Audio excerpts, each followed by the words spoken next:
हल करने का बिल्कुल सिंपल तरीका किस तरह से किया जाएगा, देखिए दोस्तों, ये इसका आंसर हो गया, ठीक है।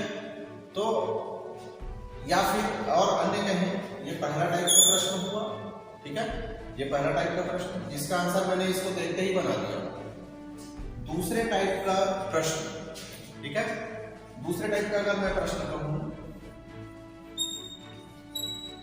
इस 95 का वर्ग कितना होगा, लीजिए ये इसका आंसर।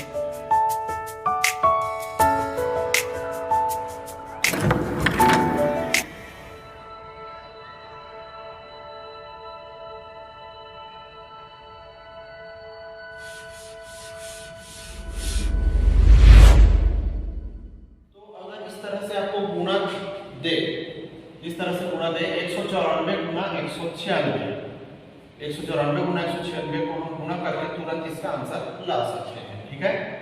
तो इसके लिए सबसे पहले आपको करना क्या होगा,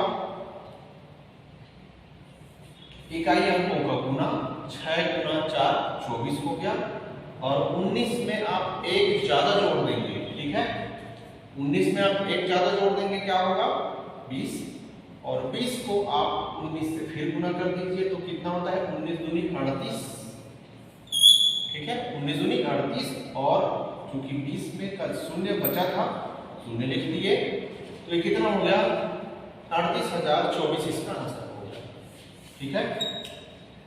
ये विधि तब की जाती है, ठीक है, ये जो विधि है इसका नाम जान लीजिए, ये जो विधि है एकाग्रीगेंट,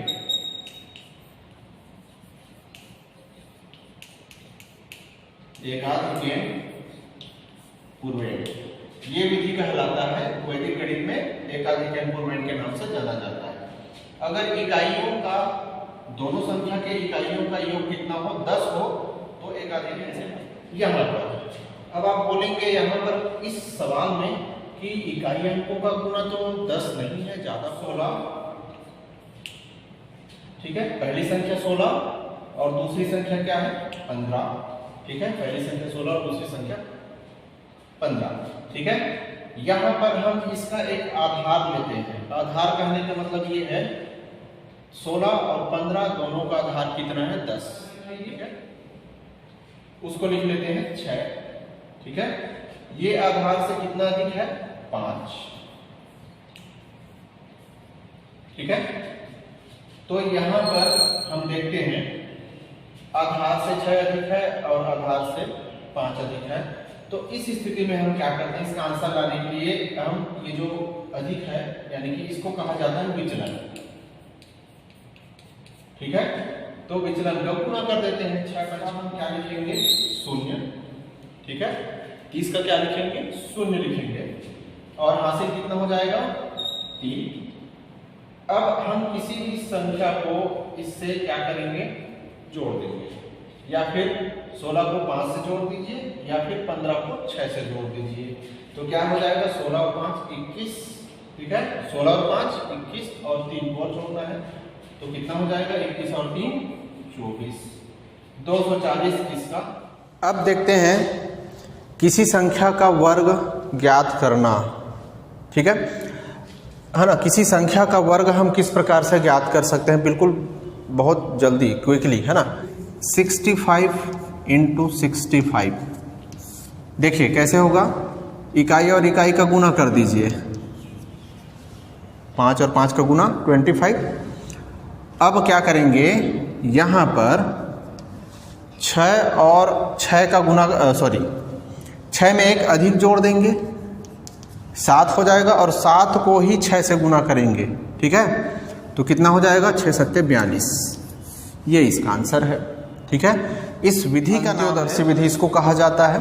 तो किसी भी संख्या का, चाहे आप ये दो संख्या का है ना, 115 का भी आप वर्ग इससे निकाल सकते हो, सेम इसी अंत्योदर्शी विधि के द्वारा, ठीक है।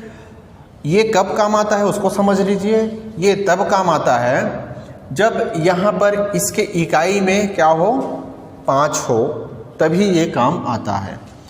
बात करते हैं आगे। अब आप यहाँ पर देखिए, इसके इकाई में तो 5 नहीं है, हम इसका वर्ग कैसे निकालेंगे? तो सूत्र इसके लिए यूज होगा ये वाला, a धन b पूरे का वर्ग। ठीक है, a धन b पूरे का वर्ग का सूत्र होगा, क्या होगा? a का वर्ग धन 2ab धन b का वर्ग।